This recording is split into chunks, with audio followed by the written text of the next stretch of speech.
नमस्कार, न्यूज़ डंका में आप सभी का स्वागत है। मैं महेश विचारे। दोस्तों, भारत के प्रधानमंत्री नरेंद्र मोदी ने एक इंटरव्यू में मुस्लिम समाज को या मुस्लिम धर्मियों को एक आह्वान किया, एक सलाह देने की कोशिश की और ये वीडियो पिछले कुछ घंटों से वायरल हो रहा है। सभी जगह से इसकी तारीफ हो रही है। वो इसलिए है कि प्रधानमंत्री नरेंद्र मोदी ने जो सलाह देने की कोशिश की है, उस माध्यम से उन्होंने मुस्लिम समाज को एक आह्वान किया है कि जिस तरह से भारतीय जनता पार्टी हो या प्रधानमंत्री नरेंद्र मोदी हो, इनकी योजनाएं हो, इसको जिस तरह से विरोध किया जाता है मुस्लिम समाज की तरफ से, सभी शायद विरोध नहीं करते होंगे, लेकिन बड़ी संख्या में ऐसे मुस्लिम हैं जो इसका विरोध करते हैं, भारतीय जनता पार्टी का विरोध करते हैं, नरेंद्र मोदी का विरोध करते हैं। और ये विरोध इसलिए होता है क्योंकि वो चाहते हैं कि शायद ये योजनाएं मुस्लिमों के खिलाफ हैं, मुस्लिमों का नुकसान इससे होने वाला है। भारतीय जनता पार्टी ये मुस्लिमों के विरोध में पार्टी है। ये पार्टी सत्ता में आने के वजह से शायद मुस्लिमों के लिए कोई भी योजनाएं नहीं लाई जाएंगी। और इसके लिए फिर जो तुष्टीकरण करने वाली पार्टियां हैं, जिस तरह से कांग्रेस हो, ये प्रमुख पार्टी है जो इतने सालों से मुस्लिमों का तुष्टीकरण करती आई है, तो इस पार्टी को अगर हम वोट देते हैं तो ये हम जो चाहेंगे, हमें जो चाहिए, शायद वो हमारे हित में भी ना हो, शायद हमारे बच्चों के हित में ना हो, लेकिन वो हमारा तुष्टीकरण कर रही है, तो इस पार्टी को सपोर्ट करना चाहिए। और यही इतने सालों से होता आ रहा है। तो नरेंद्र मोदी ने सलाह दी कि मैं पहली बार ये बोल रहा हूँ कि मुस्लिमों ने, ये जो मुस्लिमों के बीच जो चल रहा है कि हम किसी भी पार्टी को सत्ता में बिठाएंगे, किसी भी पार्टी को नीचे खींचेंगे, तो ये कहीं पे गलत है। आप लोगों ने आपके बच्चों का भविष्य जो है उसके बारे में सोचना चाहिए। और जो अच्छी योजनाएं हैं, अच्छे कोई निर्णय हो, तो उन निर्णयों का समर्थन करना चाहिए, उसके पीछे खड़ा रहना चाहिए, ना कि उसका विरोध करना चाहिए। तो ये उन्होंने उदाहरण देते हुए बताया कि आज जो गल्फ कंट्रीज़ हैं, जैसे कि सऊदी अरेबिया हो, दुबई हो, यहाँ पे अगर हम देखते हैं तो नरेंद्र मोदी प्रधानमंत्री के तौर पे जब वहाँ पे जाते हैं तो उनका भारी स्वागत होता है, उनसे चर्चा होती है, भारत का भी वो सम्मान करते हैं। भारत जिस तरह से आगे बढ़ रहा है उसका सम्मान वो करते हैं, उसकी तरफदारी करते हैं, उसकी तारीफ होती है। तो ये सभी देश करते हैं जो कि एक इस्लामी देश है। वो नरेंद्र मोदी के खिलाफ कुछ बोलते नहीं है, क्योंकि सिर्फ वो नरेंद्र मोदी है, सिर्फ वो भाजपा के नेता हैं या हिंदुत्ववादी नेता हैं। इसके लिए ये जो गल्फ कंट्रीज़ हैं, ये जो देश हैं, ये कभी भारत के विरोध में नहीं बोलते, क्योंकि वो जानते हैं कि भारत ही उनको अलग अलग तरीके से मदद करता है। भारत के ही उनके साथ जो भी व्यवहार है, आर्थिक व्यवहार हो, इसके लिए भारत आगे आता है। और आज भारत की जो भी प्रगति हो रही है उसके पीछे नरेंद्र मोदी की अलग अलग योजनाएं, उनकी विजन, इसके लिए कारण है। इसके पीछे ये वो जानते हैं, इसके लिए वो भारत के साथ है। आज वो देश जो प्रधानमंत्री ने उदाहरण बताया कि जब भी मैं वहाँ पे जाता हूँ, वहाँ के जो भी अमीर शेख वगैरह उनके साथ बात करते हैं, तभी ये योगा अभ्यास के बारे में बात करते हैं कि क्या है ये योगा। हमारी पत्नी या महिलाएं, ये जो गल्फ कंट्रीज की हैं, वो भारत में आती है योगा सीखने के लिए, कुछ समय तक यहाँ पे बिताती हैं, यहाँ पे योगा सीखती हैं, वो तारीफ करते हैं योगा की। लेकिन उसी वक्त भारत में अगर योगा की बात करें तो ये सिर्फ कोई हिंदुत्ववादी एजेंडा है, सिर्फ भारतीय जनता पार्टी की कोई चाल है, इस तरह से बताया जाता है, इस तरह से एक नैरेटिव पेश किया जाता है। तो यहाँ पे मुस्लिम भारत में इस योगा के खिलाफ बोलने लगते हैं। ये बार बार दिखाई देता है। वही सवाल नरेंद्र मोदी उपस्थित करते हैं कि ये क्यों होता है। अगर कुछ योजनाएं भारतीय जनता पार्टी की सरकार लेके आती है तो वो सिर्फ हिंदुओं के लिए नहीं होती, वो सभी भारतीयों के लिए होती है। और आज हम लोग देख रहे हैं कि अलग अलग योजनाएं हैं, महिलाओं की योजनाएं, ज्येष्ठ नागरिक जो है उनके लिए जो योजनाएं, सभी योजनाओं का लाभ सिर्फ हिंदू नहीं उठाते, मुस्लिमों को भी वो लाभ मिल रहा है। और ये मुस्लिमों से कुछ ऐसे लोग भी हैं जो ये मान रहे हैं कि हाँ, ये लाभ हमें मिल रहे हैं, इसका समर्थन वो लोग करते हैं। लेकिन उनकी संख्या बहुत कम है। ज्यादा संख्या किसकी है या किसको भड़काया जा रहा है, किसको बहलाया जा रहा है कि भाई नहीं, ये भारतीय जनता पार्टी की सरकार आएगी तो आपको योजनाएं आपके लिए नहीं बनेंगी। तो इसका मतलब ये होता है, कुछ लोग इस तरह से भड़काते हैं कि तुष्टीकरण के लिए आप लोग समर्थन कीजिए, जो तुष्टीकरण करेगा उसका समर्थन कीजिए, आप जो भी चाहेंगे वो अगर देने की तैयारी किसी की हो तो उसका समर्थन कीजिए।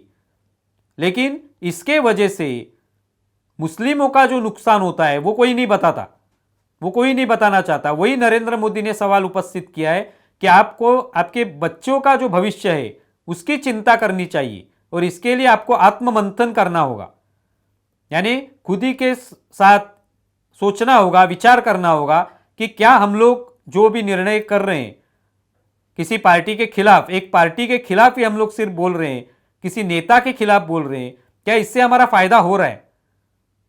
कांग्रेस ने इतने सालों तक मुस्लिमों का तुष्टीकरण किया, मुस्लिमों ने जो चाहा वो देने की कोशिश की, उससे मुस्लिमों का नुकसान हुआ, देश का भी कुछ फायदा नहीं हुआ, तो इससे मुस्लिमों में कुछ प्रगति नहीं आई। तो ये बात नरेंद्र मोदी कहना चाहते हैं। जैसे कि हम लोगों ने देखा कि सीए जैसा कानून आया तो मुस्लिमों ने इससे, भारत के मुस्लिम जो है इन्होंने सबसे ज्यादा इसका विरोध किया। क्यों किया? तो इसमें मुस्लिमों पर अन्याय हो रहा है, इसमें कोई मुस्लिमों पर अन्याय नहीं हो रहा था और यह कानून भारतीयों के लिए तो था ही नहीं। अफगानिस्तान, बांग्लादेश, पाकिस्तान, इन देशों में जो अल्पसंख्य हैं, हिंदू है, बौद्ध है, क्रिश्चियन है, पारसी है, जो भारत में आए हुए हैं, वहां पे प्रताड़ित होने के वजह से उनको नागरिकता देने का सवाल था। उसके लिए वो कानून था कि वो आए हैं, उनको नागरिकता देनी चाहिए, क्योंकि वो उस देश में नहीं रह पाते, उन पर अत्याचार हो रहे हैं, उनको भगाया जा रहा है, उन पर जबरदस्ती की जा रही है, उनके घर छीने जा रहे हैं, उनकी जमीनें छीनी जा रही है।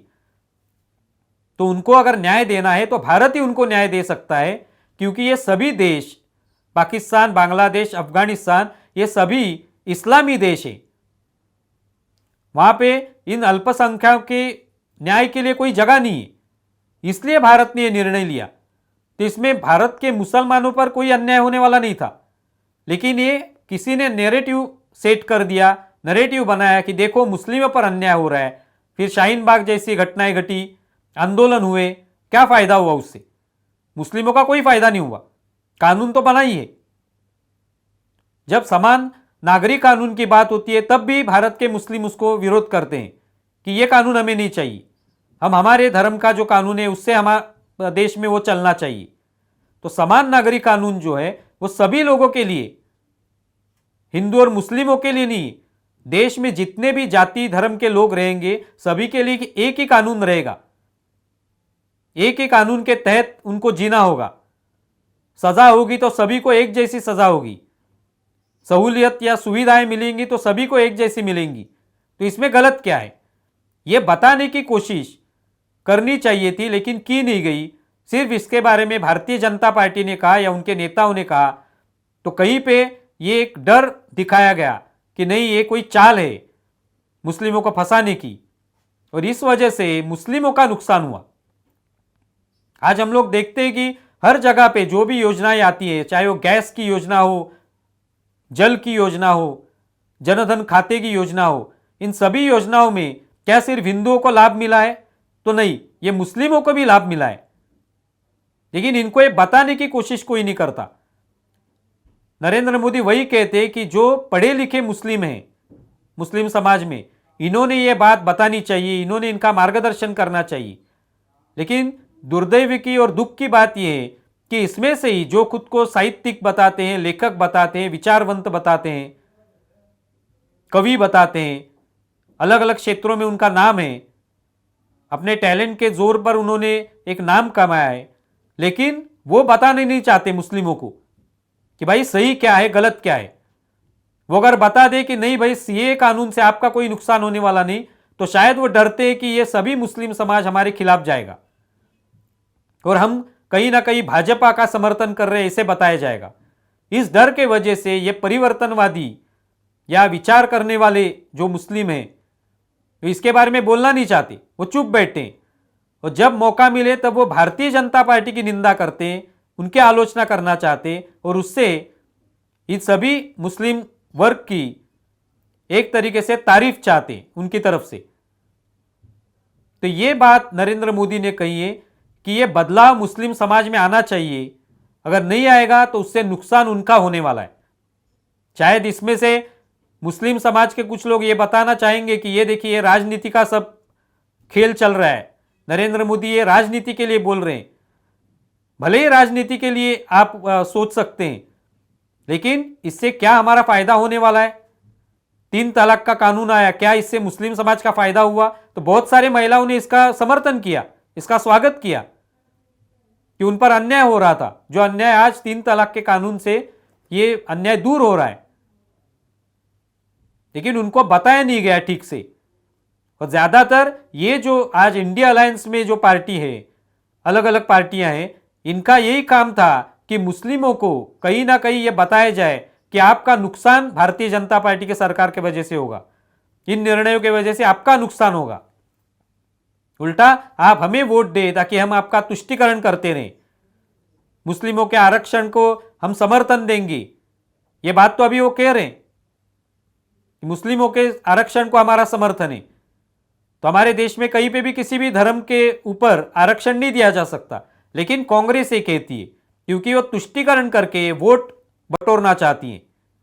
और यही प्रधानमंत्री नरेंद्र मोदी बताना चाहते हैं कि इनके जाल में मत फंसिए। जो भी योजना है इसका हमें क्या लाभ मिलने वाला है, जो निर्णय या कानून बनेंगे उसका हमें क्या लाभ मिलने वाला है, ये सोचिए, अपने बच्चों का भविष्य सोचिए। और इसमें से जो भी पढ़े लिखे मुस्लिम हैं वो इसके बारे में अगर सोचेंगे तो शायद कुछ बदलाव आएगा।